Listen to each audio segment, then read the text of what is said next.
information today from Energy Expert.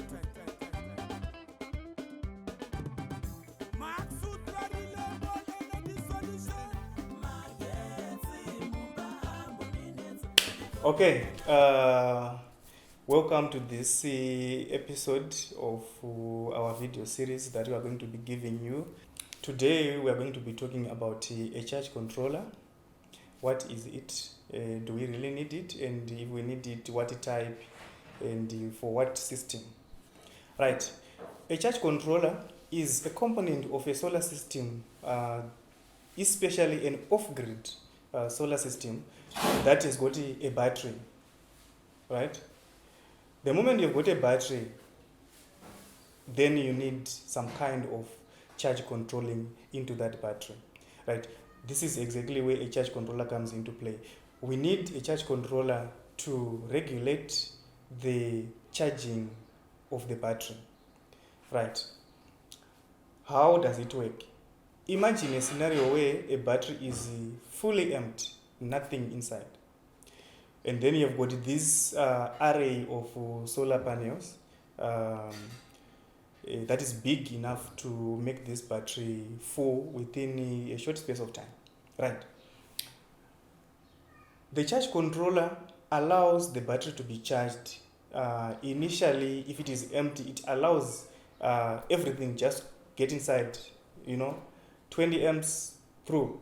But as the battery gets to full capacity, a charge controller will sense and then control the rate of charging of the battery up to until a time when the battery is full, and then it cuts off charging.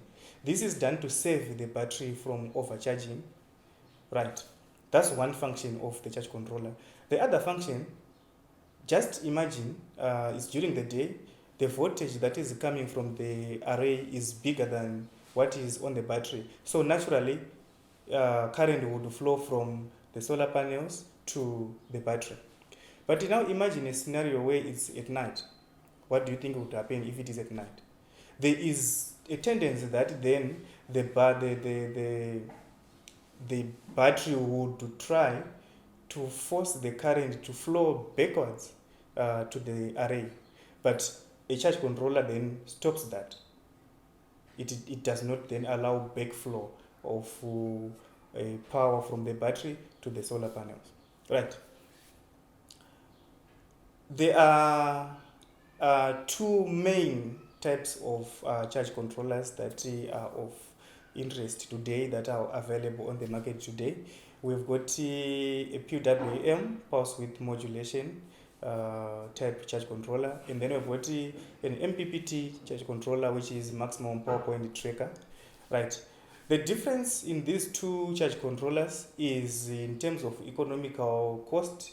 An MPPT is more expensive than a PWM, and this is because an MPPT does an extra job of tracking the maximum operating point of a solar array, which the PWM cannot do, right? I've already said that the MPPT tracks the maximum operating point of the solar array, right?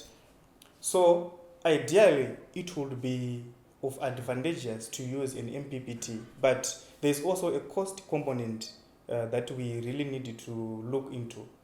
Is it worthwhile to have one solar panel of say 200 watts, 12 volts nominal, and have an MPPT to charge a 12 volt 100 Ah battery? The answer is no. It's not wise, because we are not going to get much benefit from the extra cost of the MPPT. Instead, I would use a PWM, because the voltage of the battery and the nominal voltage of the solar panel is the same. So a PWM works better, or not better, but works sufficiently enough for that kind of system.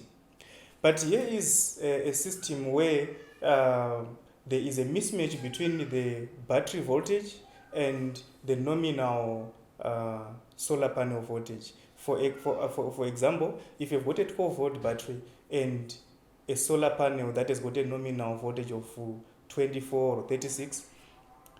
In that scenario now, we would need to employ an MPPT. Why? Because an MPPT will be able to convert the extra voltage so that it also gets to the battery.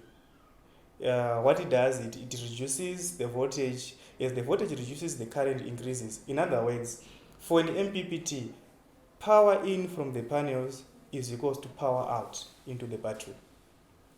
So there is no loss when you are using an MPPT. Everything that comes from the panel goes to the battery. With the PWM, if the panel is 24 volts and the battery is 12 volts, the extra voltage of the panel is just power, energy lost.